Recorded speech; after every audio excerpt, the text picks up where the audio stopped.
సార్వత్రిక ఎన్నికలు దగ్గర పడుతున్నటువంటి నేపథ్యంలో ఆంధ్రప్రదేశ్లో రాజకీయ సమీకరణాలు అయితే శరవేగంగా మారుతూ ఉన్నాయి.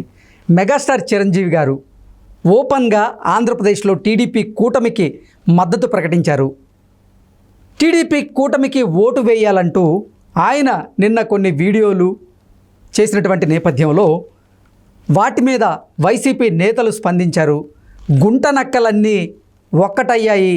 సో మెగాస్టార్ చిరంజీవి గారి కమెంట్స్ని అంత సీరియస్గా తీసుకోవాల్సిన అవసరం లేదు అంటూ కూడా వైసీపీ నేతలు స్పందించినటువంటి నేపథ్యంలో అసలు మెగాస్టార్ చిరంజీవి గారి ప్రభావం వైఎస్ఆర్సీపీ మీద ఏ రకంగా పడబోతోంది అనే అంశానికి సంబంధించి మనతో మాట్లాడేందుకు ప్రముఖ రాజకీయ విశ్లేషకులు నిమ్మగడ్డ సీతారత్న కుమారి గారు మనతో ఉన్నారు. మేడంతో మాట్లాడదాం.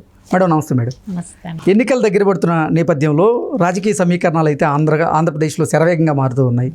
మెగాస్టార్ చిరంజీవి గారు టీడీపీ కూటమికి ప్రత్యక్షంగా మద్దతు ఇచ్చేశారు. టీడీపీ అభ్యర్థులకి అంటే టీడీపీ కూటమిలో పోటీ చేస్తున్నటువంటి అభ్యర్థులకు ఓటేయమని ఆయన పిలుపునిచ్చారు. ఈ నేపథ్యంలో వైఎస్ఆర్సీపీ నేతలు కొంతమంది మెగాస్టార్ చిరంజీవి గారి కమెంట్స్ పట్ల స్పందించడం జరిగింది. గుంట నక్కలన్నీ ఆంధ్రప్రదేశ్లో ఒక్కటయ్యాయి అంటూ కూడా వాళ్ళు స్పందించడం జరిగింది. ఏంటి మేడం ఈ ప్రభావం రేపు ఆంధ్రప్రదేశ్ ఎన్నికల మీద ఏ రకంగా ఉండబోతోంది అంటే ఏం చెప్తారు? అంటే డెఫినెట్గా మెగాస్టార్ చిరంజీవి గారి ఈ ప్రభావం కొంత ఉండడానికి అవకాశం ఉంది. కాకపోతే సజ్జలా గారు వైఎస్ఆర్సీపీ వాళ్ళు ఉలిక్కి పడ్డారు. ఉలిక్కి పడటంతో ఏం చెయ్యాలో దిక్కుతోచని పరిస్థితుల్లో ఆ కామెంట్స్ చూస్తే సజ్జలా గారు చేసే కామెంట్స్ ఏంటంటే ఆయన అభద్రతా భావానికి, అంటే వాళ్ళ పార్టీ నాయకులు మెగాస్టార్ గారు ఎంటర్ అయ్యారు అనేసరికి కొంచెం అభద్రతా భావానికి గురి అయ్యారు. ఆయన ఇంతకుముందు రాజకీయాల్లో కంటిన్యూ చేశారా చేయలేదా వెనక్కి వెళ్ళిపోయారా అనేది పక్కన పెడితే డెఫినెట్గా ఆయన ప్రభావం ఉంటుంది. ఎందుకంటే చిరంజీవి గారు పాలిటిక్స్కి నాట్ సూటబుల్. కొంచెం ఆయన సౌమ్యుడు, కొంచెం ఎవరిని నొచ్చుకోకుండా సాఫ్ట్గా మాట్లాడే వ్యక్తి. సో అలాంటి such kind of personality will not fit in current politics. So అందుకే పాపం ఆయన సైడ్ అయ్యారు. కానీ ఆయన సైడ్ అయినంత మాత్రాన ఆయన ప్రభావాన్ని తగ్గింది అని అనుకోవడానికి లేదు. ఈ రోజుకి చిరంజీవి కనిపిస్తే అసలు పట్టుకోవడం కష్టం, అభిమానులు కానీ ఎవరినైనా కూడా. అది పక్కన పెడితే వాళ్ళ కుటుంబంలో అన్నదమ్ములకు ఉండేటువంటి అనుబంధం, రాజకీయాలకు అతీతంగా ఆయన ఏంటంటే తన తమ్ముడు కష్టపడుతున్నాడు పవన్ కళ్యాణ్. కిందటిసారి ఎలక్షన్స్లో ఒక్క సీట్ ఎవరికో వచ్చింది, తర్వాత అతను వైఎస్ఆర్సీపీలోకి వెళ్ళాడు, పవన్ కళ్యాణ్ గారు ఓడిపోయారు. సో పట్టు వదలని విక్రమార్కుల్లాగా పవన్ కళ్యాణ్ గారు ప్రజలు గెలిపించకపోయినా నేను ప్రశ్నిస్తూనే ఉంటాను ప్రజల తరపున, ప్రభుత్వంలో జరుగుతున్న అక్రమాలని అన్యాయాల్ని ప్రశ్నిస్తానే ఉంటాను అంటే వెనకడుగు వేయనటువంటి వ్యక్తిత్వం ఉన్న వ్యక్తి పవన్ కళ్యాణ్ గారు. సో అది మనం అందరం అప్రిషియేట్ చేయాలి. సో ఇటువంటి సందర్భంలో నెక్స్ట్ మళ్ళీ ఎలక్షన్స్కి వెళ్తున్నారు. ఎలియన్స్ తోటి ఒక అన్నగా రాష్ట్ర ప్రజలకి న్యాయం జరగాలి, రాష్ట్ర ప్రజల అన్యాయానికి గురి కాకూడదు, రాష్ట్ర ప్రజలకి భవిష్యత్తు ఉండాలి, అన్ని రకాలుగా ఆలోచించి ప్రధానంగా ఆయన తమ్ముడు కష్టపడుతున్నాడు. ఒకటి చంద్రబాబు నాయుడు గారికి ఉన్నటువంటి వరల్డ్ వైడ్ ఇమేజ్, వెరసి ఏంటంటే ఈ రోజున చిరంజీవి గారు బయటకు వచ్చి మద్దతు తెలిపినటువంటి అంశం. మీరెందుకు ఉలిక్కి పడుతున్నారు? మీకేంటి ప్రాబ్లం? మీకేంటి బాధ? గుంట నక్కలు అని మాట్లాడుతున్నారు. నానా జాతి మనుషులు ఇష్టం వచ్చినట్టు భాషా ప్రయోగం. సజ్జల రామకృష్ణారెడ్డి గారు ఏంటంటే చాలా సాఫ్ట్గా, చాలా స్మూత్గా ఆయన నిజాలే మాట్లాడుతున్నట్టు, ఆయన అసలు ఇంకా ఏది స్వచ్ఛందంగా ఉన్నట్టు మాట్లాడాలనే ప్రయత్నంగానే ఆయన తపనగానే నవ్వు వస్తుంది. ఎందుకంటే ఆయన వాడిన భాష ఆయన మనస్తత్వానికి ప్రత్యక్షంగా తెలియజేస్తుంది. మీరేముంది, ఓకే మెగాస్టార్ చేశారు, మీ మీద మీకు కాన్ఫిడెన్స్ ఉంటే అంత చీప్గా మాట్లాడాల్సిన అవసరం లేదు కదా. మెగాస్టార్ గారిని గుంట నక్కలు అందరినీ కలిపి మాట్లాడతాం, మీ మీద మీకు కాన్ఫిడెన్స్ ఉందనుకోండి, మీరు ఎవరిని ఏమి అనరు. వస్తే వచ్చారులే, మద్దతు తెలిపారులే, విజయం మనదే అనుకునే ధైర్యం మీలో లేదా? మీలో ఆ కాన్ఫిడెన్స్ లేదా? ఎందుకు ఉలికి పడుతున్నారు? ఎందుకు కంగారు పడుతున్నారు? అందులో నుంచి వచ్చినటువంటి చీప్ డైలాగ్స్, సజ్జల రామకృష్ణారెడ్డి గారు మాట్లాడే మాటలు, ఆయన ఎప్పుడు అలాగే మాట్లాడతారు. సో ఓకే, ఆయన మాటలు పెద్ద లెక్కల్లోకి తీసుకోవాల్సిన అవసరం లేదు, కానీ డెఫినెట్గా మీరు అన్న పాయింట్కి వస్తే కనుక ప్రభావం అనేది ఉంటుంది.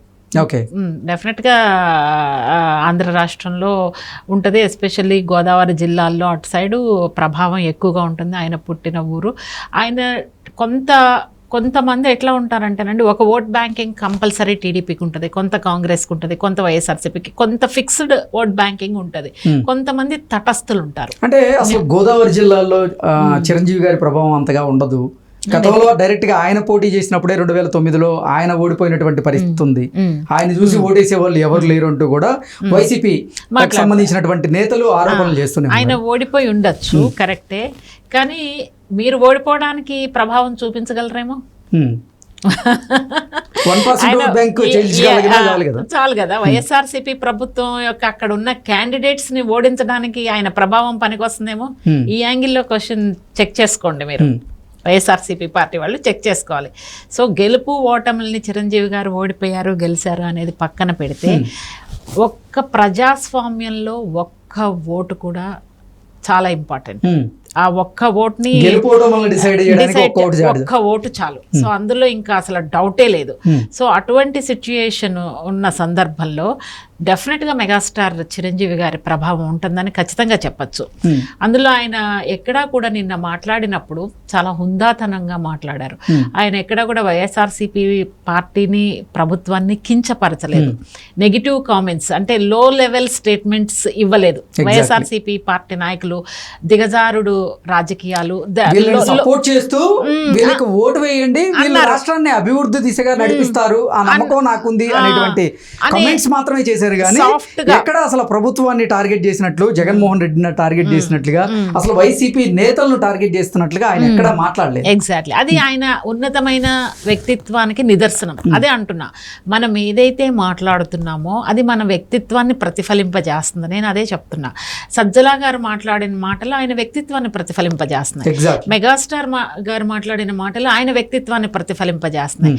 సజ్జల గారు అండ్ టీం తెలుసుకోవాల్సింది ఏంటంటే, మీరు మీ వల్లనే ఫర్గెట్ అబౌట్ అపోజిషన్ పార్టీస్, మీ ప్రవర్తన వలన, మీ భాష వలన, మీ ప్రభుత్వం, మీ పార్టీ చేసే అక్రమాల వల్లనే మీరు ఓడిపోతారు.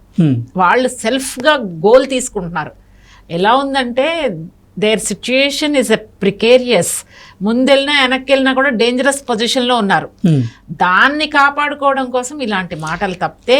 అనకాపల్లి లోక్సభ నుంచి కూటమి అభ్యర్థిగా బరిలోకి దిగబోతున్నటువంటి సీఎం రమేష్ గారికి ఆయన సపోర్ట్ చేశారు, మద్దతు ఇచ్చారు. మద్దతు ఇచ్చి రాష్ట్రం అభివృద్ధి చెందాలంటే ఇటువంటి నాయకులు రావాలి, ఇటువంటి నాయకులు వస్తే గెలిస్తే రాష్ట్రం ఖచ్చితంగా అభివృద్ధి పదంలో నడుస్తుంది అంటూ కూడా ఆయన పిలుపునిచ్చినటువంటి నేపథ్యంలో ఏంటి అనకాపల్లిలో నిజంగా సీఎం రమేష్ గారు గెలుపు ఖాయమా అంటే ఏం చెప్తారు? ఇది ఇంకా 20 days ఉందండి ఎలక్షన్స్. సో డెఫినెట్గా ఏంటంటే ఛాన్సెస్ ఆర్ బ్రైట్. కాకపోతే లాస్ట్ 3-4 daysలో పొలిటికల్ పార్టీస్ వేసే స్ట్రాటజీస్, పోల్ మేనేజ్మెంట్ ఒక్కసారిగా టర్న్ తీసుకుంటుంది షేప్. అది ఎవరు ఎంత పవర్ఫుల్గా ఎత్తులకి పై ఎత్తులేస్తారో, ఏ విధంగా మెయింటైన్ చేస్తారో, ప్రజల దృష్టిని ఏ విధంగా తమ వైపుకి లాక్కుని ఓటుగా కన్వర్ట్ చేసుకుంటారనేది పొలిటికల్ స్ట్రాటజీస్ చేసే అటువంటి ఆ పొలిటికల్ బ్రెయిన్స్ ఏ విధంగా పనిచేస్తాయి అనేది ఆ లాస్ట్ 3-4 days డిసైడ్ చేస్తాయి. అది ఏది ఒక సెక్టర్ ఆఫ్ పీపుల్ది. కొంతమంది ఫిక్స్డ్గా డిసైడ్ అయిపోతారు, నేను టీడీపీకి వేస్తాను, నేను దీనికి వేస్తాను, దానికి వేస్తాను. కొంత డబ్బు ప్రభావం ఉంది అనేది కాదనలేని సత్యం. సో డబ్బు ప్రభావం ఎవ్రీ వీక్లీ చేంజ్ అయిపోతుంది సినారియో. పొలిటికల్ ఎవరు వస్తారు ఏంటి అనేది ఎవ్రీ వీక్ చేంజ్ అవుతూ ఉంటుంది. Up and downs. సో ఇటువంటి సిచ్యుయేషన్లో గెలుస్తారా గెలవరా అనేది పక్కన పెడితే, పోల్ మేనేజ్మెంటు, మీ డెసిషన్ మేకింగు, ప్రజల్ని అట్రాక్ట్ చేయడం, మీరు మీ మేనిఫెస్టోలో పెట్టినవి మీరు ఎంతవరకు ప్రజలకి కమ్యూనికేట్ చేసి వాళ్ళల్లో నమ్మకాన్ని కలిగించగలరు, ఇవన్నీ కూడా అంటే వాళ్ళకు వచ్చే బెనిఫిట్స్. మేము ప్రభుత్వంలోకి వస్తే ఏం చేస్తాం మీకు, ప్రజల కాన్ఫిడెన్స్ని గెయిన్ చేయడం, డబ్బు, ఈ వెరసి ఇవన్నీ డిసైడ్ చేస్తాయి. ఎగ్జాక్ట్లీ. అది సో డెఫినెట్గా ఏంటంటే ఒక మెగాస్టార్ గారు డెఫినెట్గా ఆంధ్ర రాష్ట్రం బాగుపడాలి, ఆంధ్ర రాష్ట్రం డెవలప్మెంట్ వైపుగా వెళ్ళాలి, నేను అందుకు సపోర్ట్గా వస్తున్నందుకు మెగాస్టార్ గారిని అభినందించాలి. ఇంకొకటి ఏంటంటే ఆయన ఎవరిని కూడా వైఎస్ఆర్సీపీ పార్టీని చీప్గా ఎక్కడా కూడా ఆయన కామెంట్ చేయలేదు, అది కూడా ఆయన అభినందించాల్సినటువంటి అంశం. ఆయన మంచిగా ఒక ఇంటలెక్చువల్ లాగా సపోర్టివ్ స్టేట్మెంట్స్ అనేది ఇష్యూ చేశారు.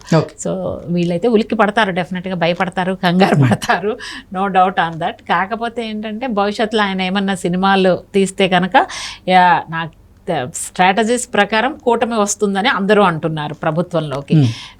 ఒకవేళ వస్తే పర్వాలేదు, లేకపోతే కక్ష సాధింపు చర్యలు, రివెంజ్ పాలిటిక్స్, పర్సనల్గా గ్రడ్జ్, రివెంజ్, ఇవన్నీ వైఎస్ఆర్సీపీ పార్టీలో నాయకులకు ఉన్నటువంటి స్వతహాగా వచ్చినటువంటి లక్షణాలు. సో భవిష్యత్తులో అలా ఏమన్నా ఇబ్బంది పెట్టడానికి అవకాశం ఉండొచ్చు మెగాస్టార్ గారిని. అఫ్ కోర్స్ ఆయన ప్రభంజనాన్ని ఎవరు అడ్డుకోలేరు అనుకోండి. Is such a nice person, no doubt on that. Okay.